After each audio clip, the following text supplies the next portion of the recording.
Students, welcome to another video. And आज हम NCERT polity का सीरीज़ शुरू करने जा रहे हैं, जो कि हमारी क्लास 12th की एनसीईआरटी है और पॉलिटी है स्वतंत्र भारत में राजनीति। आज इसका हम पहला अध्याय देखने वाले हैं और इसमें हम देखेंगे कि कैसे हमारा जो बुक है वो किस तरीके से किस फॉर्मेट में ख़त्म होगा और हम इसको कंप्लीट करेंगे पूरी एनसीईआरटी सीरीज़ को क्लास 6 से लेकर 12 तक की। तो हम शुरुआत ही कर रहे हैं क्लास 12 से, और बाकी आपको कौन सी वीडियो चाहिए आप मुझे ज़रूर बताइएगा कमेंट बॉक्स में। और चलिए शुरू करते हैं। आज इसका हम चैप्टर नंबर 1 शुरू करने वाले हैं और वो है राष्ट्र निर्माण में चुनौतियाँ। आज इसका हम पहला अध्याय पढ़ने वाले हैं गाइस, तो चलिए शुरू करते हैं।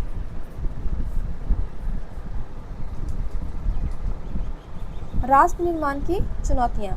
नए राष्ट्र की चुनौतियाँ, जैसा कि आपको पता है, जब हमारा देश आज़ाद हुआ था तो उस समय हमारे सामने बहुत तरह की चुनौतियाँ थी, और उसमें सबसे बड़ी चुनौती थी कि जो हमारा देश छोटे छोटे रियासतों में बटा हुआ था, उनको कैसे एक करके एक राष्ट्र का निर्माण किया जाए।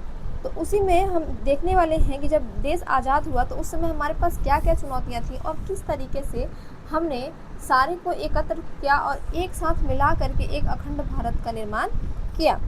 तो चलिए शुरू करते हैं। नए राष्ट्र की चुनौतियाँ। सन 1947 के 14-15 अगस्त की मध्य रात्रि को हिंदुस्तान आज़ाद हुआ। स्वतंत्र भारत में प्रथम प्रधानमंत्री जवाहरलाल नेहरू ने इस रात संविधान सभा के एक विशेष सत्र को संबोधित किया। उनका यह प्रसिद्ध भाषण भाग्यवधू से चिर प्रतीक्षित भेंट या ट्रस्ट विद डेस्टिनी के नाम से जाना गया। बोल रहा है कि जब देश आज़ाद हुआ 14-15 अगस्त 1947 को मध्य रात्रि में, तो जवाहरलाल नेहरू ने, जो कि स्वतंत्र भारत के पहले प्रधानमंत्री थे, उन्होंने सर्वप्रथम भाषण दिया और बताया कि जो हमें आज़ादी मिली है वो कि क्या बोलते हैं, कि ऐसा नहीं है कि बहुत आसानी से मिल गई है। ये आज़ादी हमें बहुत मुश्किलों से मिली है। आगे कह रहा है, हिंदुस्तान की जनता इसी क्षण की प्रतीक्षा कर रही थी। आपने इतिहास की पाठ्य पुस्तकों में पढ़ा है कि हमारी आज़ादी की लड़ाई में कई आवाज़ें बुलंद थीं। कह रहा है कि आपको पता है कि जब हमारा देश आज़ाद हुआ, हमने हिस्ट्री की बुक में पढ़ी है कि जब हमारा देश आज़ाद हुआ उस समय ऐसा नहीं कि कोई एक व्यक्ति आज़ादी दिलाने में कि महत्वपूर्ण भूमिका निभाई है। बहुत सारे व्यक्तियों ने, बहुत सारी पर्सनैलिटीज़, कैरेक्टर्स ने मिल करके तब हमारे देश को आज़ाद करवाया है। बहरहाल दो बातों पर सबकी सहमति थी। पहली बात यह कि आज़ादी के बाद देश का शासन लोकतांत्रिक सरकार के जरिए चलाया जाएगा, और दूसरी यह कि सरकार सबके भले के लिए काम करेगी। बोल रहा है कि जब देश आज़ाद हुआ तो देश के निर्माण में, राष्ट्र के निर्माण में दो बात पे सबकी, जितने भी हमारे स्वतंत्रता सेनानी थे या फिर जो भी हमारे राजनेता थे उस समय के, उनका दो बातों पर बहुत ही ज़्यादा मत था कि भाई पहला तो देश जो है वो लोकतांत्रिक होगा, लोकतांत्रिक ढंग से सरकारों का सरकारें चुनी जाएंगी, और दूसरी ये कि सरकार सबके भले के लिए, सबके लिए एक समान रूप से काम करेगी, किसी के साथ भेदभाव नहीं करेगी। आगे कह रहा है, इस शासन में गरीबों एवं कमज़ोरों का खास ख्याल रखा जाएगा। बोला गया कि भाई जो निचले तबके के लोग हैं उनके लिए विशेष प्रकार के काम किए जाएंगे। आगे कह रहा है, देश अब आज़ाद हो चुका था और आज़ादी से जुड़े इन सपनों को साकार करने का वक्त आ गया था। बोल रहा है कि हमारा देश बहुत मशक्क़त के बाद हमारा देश आज़ाद तो हुआ, और जो भी हमने सपने अपने राष्ट्र के लिए देख रखे थे, उन सपनों को सच करने का, साकार का मतलब होता है सच करना, साकार करने का समय आ गया है। यह कोई आसान काम नहीं था। बोल रहा है कि आज़ादी जो हमें मिली है, मैंने आपको पहले ही बताया कि आज़ादी जो है वो एक दिन का परिणाम नहीं थी, बहुत मतलब जहदजियत से बहुत मुश्किलों से, बहुत जी जान लगाकर कितनी कुर्बानियाँ दी गई नहीं पता, के बाद हमें ये आज़ादी मिली है। आज हिंदुस्तान का जन्म आज़ाद हिंदुस्तान का जन्म कठिन परिस्थितियों में हुआ। हिंदुस्तान सन 1947 में जिन हालात के बीच आज़ाद हुआ, शायद उस वक्त तक कोई भी मुल्क वैसी हालत में आज़ाद नहीं हुआ था। बोल रहा है कि जिस हालत में हिंदुस्तान को अंग्रेज़ों ने छोड़ा, शायद ही कोई देश ऐसा हो जो ऐसी स्थिति में आज़ाद हुआ हो। मतलब कह सकते हैं कि बहुत बुरी कंडीशन में हमारे देश को अंग्रेज़ों ने छोड़ा और आज़ादी दी। आज़ादी दी नहीं, आज़ादी छीनी गई। आगे कह रहा है, आज़ादी मिली लेकिन देश के बंटवारे के साथ। बोल रहा है कि हमें आज़ादी तो दी अंग्रेज़ों ने, लेकिन उन्होंने ऐसा बीज बोया जिसके कारण हमारे देश के दो टुकड़े हो गए, बंटवारा हो गया। सन 1947 का साल अभूतपूर्व हिंसा और विस्थापन की त्रासदी का साल था। बोल रहा है कि जो हमारा 1947 का दौर था, उसमें मतलब जब देश आज़ाद हुआ तो चारों तरफ विस्थापन ही विस्थापन चल रहा था। लोग अपने घर को, अपने निवास स्थान को छोड़ करके दूसरे स्थान पे जा रहे थे।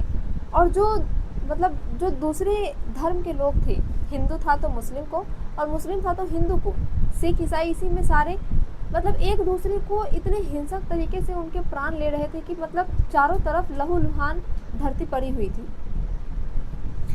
आगे कह रहा है, आज़ाद हिंदुस्तान को इन्हीं परिस्थितियों में अपने बहुविध लक्ष्यों को हासिल करने की यात्रा शुरू करनी पड़ी। बोल रहा है कि इतना त्रासदी होने के मतलब चारों तरफ इतनी त्रासदी थी, इतने लोग विस्थापन थे, हिंसा थी, परेशानी थी, लेकिन फिर भी मजबूरन हमें इस त्रासदी के होते हुए भी हमने जो आज़ाद हिंदुस्तान के लिए जो लक्ष्य सोच रखे थे उसको प्राप्त करने के लिए हमें आगे बढ़ना ही पड़ा। आज़ादी के उन उथल पुथल भरे दिनों में हमारे नेताओं का ध्यान इस बात से नहीं भटका कि यह नया राष्ट्र चुनौतियों की चपेट में है। बोल रहा है कि हमारे जो राजनेता थे, आप सभी को पता है कि जो हमारे राजनेता थे उस समय के, वो बहुत मतलब दूरदर्शी थे और बहुत मतलब उनका जो चिंतन क्षमता था, जो उनकी मनोस्थिति थी, वो बहुत मजबूत थी। वो बहुत दूर का सोच पाते थे। तो मतलब कह रहा है कि जो इतनी उथल पुथल के बाद भी वो मानसिक रूप से इतने मजबूत थे, इतने सशक्त थे कि उन्होंने एक पल को नहीं सोचा, ना अपने लक्ष्य से भटके कि हाँ भाई, हमारा देश जिस पल पर जिस लक्ष्य के साथ हमने देश को आज़ाद कराया था, हमें वो लक्ष्य हासिल करना है। आगे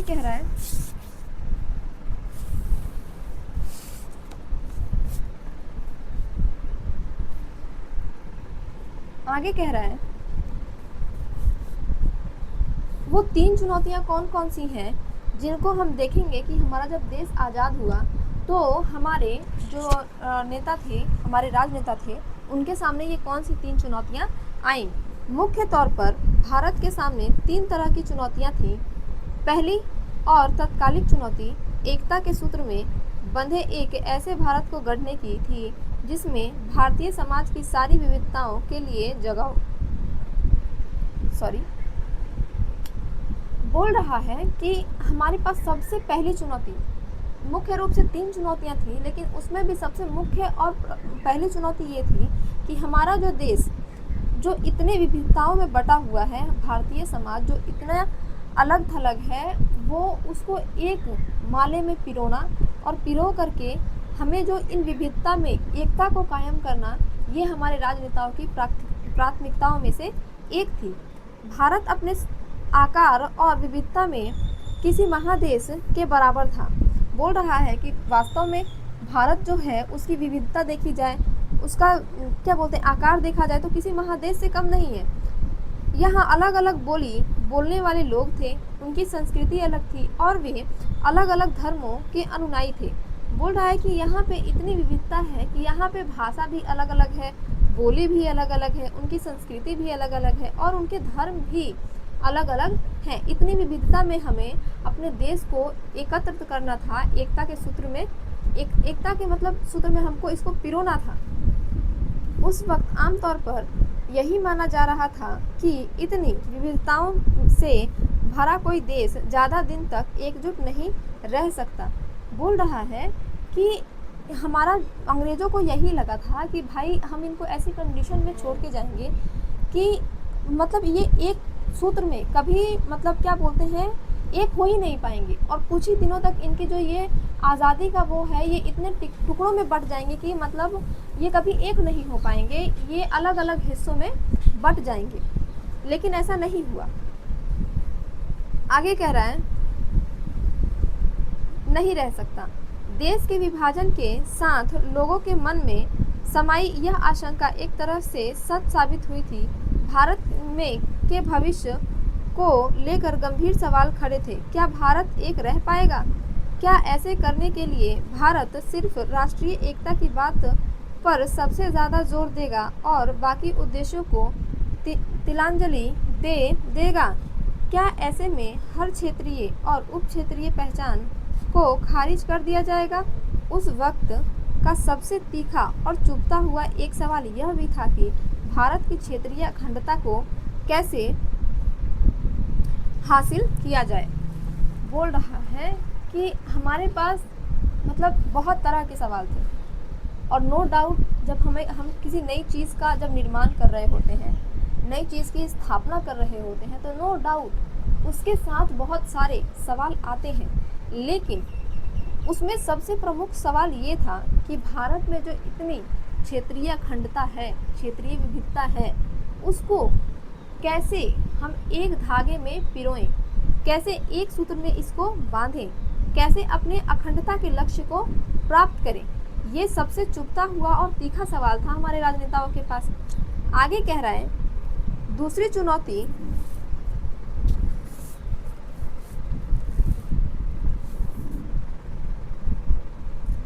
चुनौती लोकतंत्र को कायम करने की थी। आप भारतीय संविधान के बारे में पहले ही पढ़ चुके हैं। आप जानते हैं कि संविधान में मौलिक अधिकारों की गारंटी दी गई है और हर नागरिक को मतदान का अधिकार दिया गया है। भारत ने संसदीय शासन पर आधारित प्रतिनिधित्व मूलक लोकतंत्र को अपनाया। इन विशेषताओं से यह बात सुनिश्चित हो गई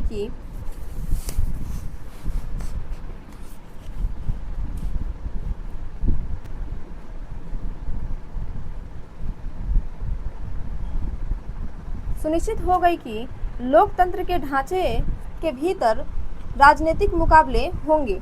बोल रहा है कि जब हमने आपने मतलब पिछले कक्षा में आपने पढ़ा होगा संविधान के बारे में, और उसमें हम पहले ही पढ़ चुके हैं कि क्या बोलते हैं कि भारतीय जो नागरिक थे उनको मूल अधिकार दिए गए, और उनमें से था एक समानता का अधिकार।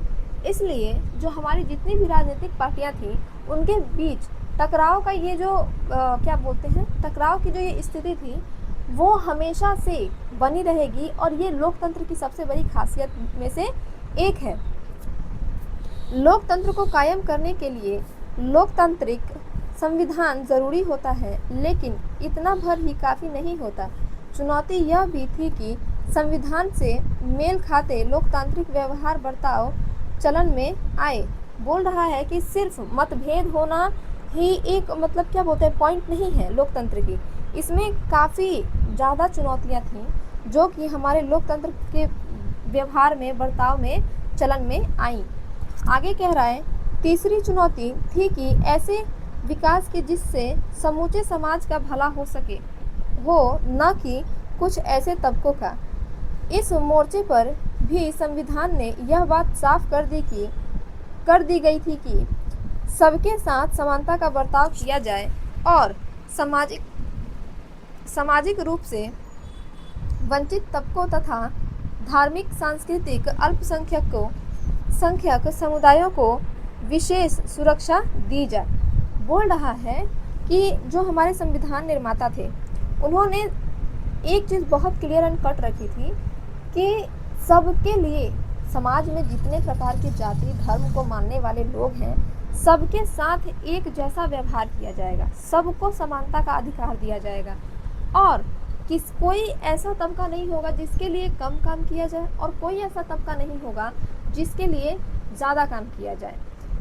समाज में जितने भी वंचित तथा मतलब धार्मिक आधार पर, सांस्कृतिक आधार पर, अल्पसंख्यक आधार पर जितने भी लोग हैं जो विविध धर्मों को, जातियों को मानते हैं, उनके साथ इस आधार पर कभी भी भेदभाव नहीं होगा और उनकी सुरक्षा की जाएगी। संविधान ने राज्य के नीति निर्देशक सिद्धांतों के अंतर्गत लोक कल्याण के उन लक्ष्यों को भी स्पष्ट कर दिया था कि जिन्हें राजनीति को ज़रूर पूरा करना चाहिए। बोल रहा है कि राज्य के जो नीति निर्देशक तत्व हैं या सिद्धांत है, उसके अंतर्गत संविधान ने ये भी मतलब बहुत क्लियर कर दिया था कि लोक कल्याण के लिए, समाज के हित के लिए अलग अलग लक्ष्य मतलब तय किए जाएंगे और उनको पूरा किया जाएगा। और ये मतलब इस पे राजनीति होना मतलब बहुत ज़रूरी हो जाता है कि भैया आप अगर सत्ता में हैं तो आपने लोगों के कल्याण के लिए क्या किया, ये विपक्ष हमसे सवाल कर सकता है और ये लोकतंत्र का सबसे मजबूत पक्ष होता है। अब असली चुनौती आर्थिक विकास तथा गरीबी के खात्मे के लिए कारगर नीतियों को तैयार करने की थी। बोल रहा है कि अब हमारे पास यह चुनौती थी कि हम कैसी नीति अपनाएं जिससे कि हमारे देश में, हमारे लोगों के बीच जो आर्थिक संकट उत्पन्न हो रहा है उसको खत्म किया जा सके। आज़ाद हिंदुस्तान ने इस चुनौती के आगे क्या रुख अपनाया, संविधान में तय किए गए विभिन्न लक्ष्यों को हासिल करने की दिशा में कहाँ तक सफलता मिली, इस पूरी किताब में इन्हीं सवालों को खंगालने की कोशिश की गई है। इस किताब में आज़ादी के बाद के दौर की भारतीय राजनीति की कथा लिखी गई है ताकि आप खुद इन जैसे बड़े सवालों के अपने उत्तर तलाश पाने के काबिल हो सकें। शुरुआत के 3 अध्यायों में हम यह जानने की कोशिश करेंगे कि ऊपर जिन 3 चुनौतियों का जिक्र किया गया है उनका आज़ादी के बाद शुरुआती सालों में कैसे सामना किया गया। बोल रहा है कि इस बुक में हम इसी चीज़ को पढ़ने वाले हैं कि आज़ादी के बाद हमने क्या रुख अपनाया, हमने कैसे अपने लक्ष्यों को पूरा किया, हमें कैसे सफलता मिली और इन जो 3 हमारे पास चुनौतियां थीं अभी हमने जो पीछे पढ़ी, उनको इन आने वाले 3 चैप्टर्स में हम इनके बारे में पढ़ेंगे। और इस बुक में हम इसी चीज़ को जानने का प्रयास करेंगे कि आज़ादी के बाद जो जो चुनौतियां हमारे पास थीं, हमने उनको एक एक करके कैसे उसका सामना किया और अपने देश को सुदृढ़, मजबूत और एक सशक्त राष्ट्र बनाने में कैसे अपनी अहम भूमिका निभाई। आज़ादी के तुरंत बाद राष्ट्र निर्माण की चुनौती सबसे प्रमुख थी। इस पहले अध्याय में हम इस चुनौती पर ध्यान केंद्रित करेंगे। शुरुआत में उन घटनाओं की चर्चा की जाएगी जिन्होंने आज़ादी को एक संदर्भ प्रदान किया। इससे हमें यह समझने में मदद मिलेगी कि आज़ादी के समय राष्ट्रीय एकता और सुरक्षा का सवाल सबसे प्रमुख चुनौती के रूप में क्यों उभरा। इसके बाद हम यह देखेंगे कि भारत ने एक राष्ट्र के रूप में अपने को किस तरह एक साझे इतिहास तथा साझी नियति के फलक पर गढ़ा। अगले 2 अध्याय में हम लोकतंत्र कायम करने और बराबरी तथा इंसाफ पर आधारित आर्थिक विकास हासिल करने की चुनौती पर विचार करेंगे। बोल रहा है कि इस अध्याय में हम बस इतना पढ़ेंगे जो हमारे पास पहले चुनौती थी कि राष्ट्र को कैसे गढ़ करके एक किया जाए, अखंड किया जाए। हम इस अध्याय में इसके बारे में पढ़ने वाले हैं। आने वाले 2 अध्याय में हम इसके और भी 2 पक्ष जो थे उसको हम पढ़ेंगे। तो इस पार्ट में बस इतना ही। नेक्स्ट पार्ट के लिए मतलब कि यहाँ से जो हमारा अगला टॉपिक है, हम इसको अगले पार्ट में पढ़ेंगे, विभाजन, विस्थापन और पुनर्वास। इस पार्ट का ये फर्स्ट पार्ट है और सेकेंड पार्ट हम दूसरे वीडियो में करेंगे क्योंकि वीडियो ज़्यादा लंबी ना हो जाए इसलिए। तो चलिए इस पार्ट में इतना ही रहने देते हैं। अगर आपको ऐसे ही NCERT सीरीज़ मतलब चाहिए लाइन बाय लाइन तो आप हमारे चैनल को फॉलो कर सकते हैं, सब्सक्राइब कीजिए, अपने दोस्तों के साथ मतलब शेयर कीजिए, लाइक कीजिए, कमेंट कीजिए। और अगर आपको वीडियो अच्छी लगी हो तो प्लीज़ प्लीज़ प्लीज़ आप मेरे वीडियो को, मेरे चैनल को सपोर्ट कीजिए गाइस। सो अभी के लिए इतना ही, मिलते हैं नेक्स्ट वीडियो में, तब तक के लिए बाय बाय।